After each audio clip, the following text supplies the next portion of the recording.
Sungai Lembing is a small and simple town that sits 34 kilometers northwest of Kuantan in Pahang, surrounded by a beautiful natural environment. To access the town, visitors either take the bus or drive through small roads and bridges, as there are no highways that link to the small town. To us visitors, it seems as though a living museum, a town with hidden gems. It is an interesting yet forgotten and lost place. The name of this town originated from many myths. One of them includes the story of the locals who found a spear nearby the river. Another myth is one where the local ruler saw a spear in the river in the distance, hence he named the town Lembing, which means spear in Malay. The landscape of this small town is unique in its own way and has a close relation to history. The housing area mainly straddles the river, as many years ago, the Chinese immigrants who moved here chose to live nearby the river as it is a source of protein and water in their daily lives. Later in the 1880s, Sungai Lembing was developed by the British, who advanced the tin mining industry. Before the British came, the tin mining workers were made up of local Malays, but since the year 1891, the British company, Pahang Consolidated Company Limited, PCCL, received a 77-year contract to mine the area. This town was once the world's richest tin mining town due to its advantage of being the world's second richest in tin deposits. It also bears the largest underground tin mine in the world, with multi-tiered tunnels carved onto its mountain sides, where its tunnels were said to be the second deepest in Southeast Asia. PCCL broke in 1941 due to the collapse in world tin prices and the Japanese occupation. The tin mining company then closed down, and since then, the town became a quiet and forgotten piece of land. This evidence is shown during our short visit to the town. The British had much to do with the planning of the town. During their reign, the British officers housed big bungalows on the hills, whereas tin miners lived around the tin mining sites, and middle-income families such as clerks lived along the rivers nearer to the market street. It was very much segregated. It was a typical British town planning. This layout is still practiced by locals, such that the richer or higher income families live on the hills surrounding the small town, where the houses are only used as weekend retreats.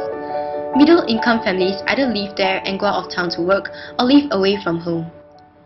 The housing area layout still straddles the river, with Malay and Chinese villages on both sides of the town. Many of those who are left in this town are the elderly, who meet up every afternoon in the old restaurants, also known as kopitiam in the local slang. Due to this pattern of layout, the pedestrian circulation of Sungai Lembing focuses in town where day trippers visit, and locals carry out small businesses or attain necessities. We explored an estimated distance of 11 kilometers during our visit to Sungai Lembing. In the heart of town sits an old tree believed to have survived for more than a century that has witnessed the days of distinction and a trophy of Sungai Lembing. The whole town is connected by bridges such as the steel and reinforced concrete bridge that connects the main road to Sungai Lembing, the wooden bridges that connect the main road to smaller roads, and the suspension bridges that interconnect the town. One of the famous attractions in this town is the suspension bridge made of timber and thin wire bracings. The pedestrians who use this bridge are the locals on their way to town, or visitors who live on resorts opposite town. On one end of the bridge sits the abandoned mills from past tin mining activities at the end of town, and on the other side are the resorts for visitors. Pedestrians mainly pass by this area to get to town. Other pedestrian circulation includes the tourist attractions such as the tin mining tunnels, caves, waterfalls, and hot springs. A few of the places that we visited during our trip was the museum and Gua Charas. Here you can see some snippets of Gua Charas. Listen to the call of Mother Nature.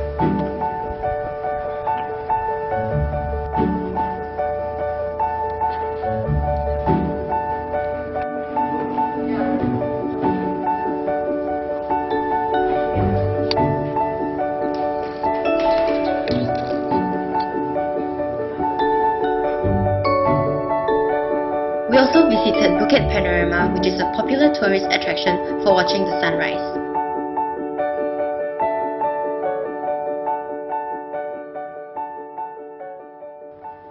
And this is the ride into the Tin Mining Museum.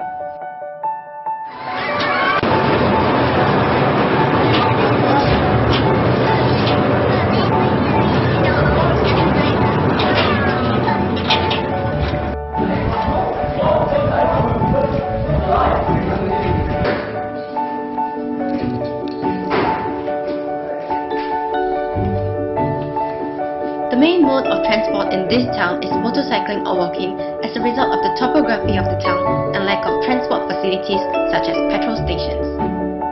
Small roads and bridges are used to connect the town. The uniqueness of this town that sets its identity is the texture of the natural elements such as stones and rocks that can be found in the caves, mountains, and so on, and the facades of the buildings such that the shop lots are all cladded in metal with traces of natural ventilation. The topography of the town is mainly set in a low region sitting at the bottom of a mountainous area. A long river flows through the town and is considered a distinct element of this town. The tropical condition of this town is bounded by various flora and fauna. The sun path based on the position of this town is as such. Rainfall is abundant in this town with a precipitation of 600 mm and an estimation of 25 days of rain in a month.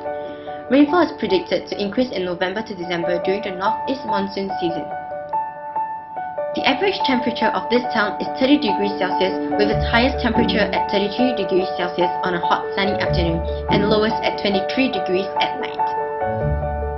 The temperature is predicted to increase approximately 2 degrees Celsius after the end of the northeast monsoon season in the month of April and September. The typical wind speed in this town is about 10 km per hour in the southeast direction. So with this, it sums up the analysis of our trip during our research at Sungai Lembing. Lastly, this is how much fun we had throughout the whole trip.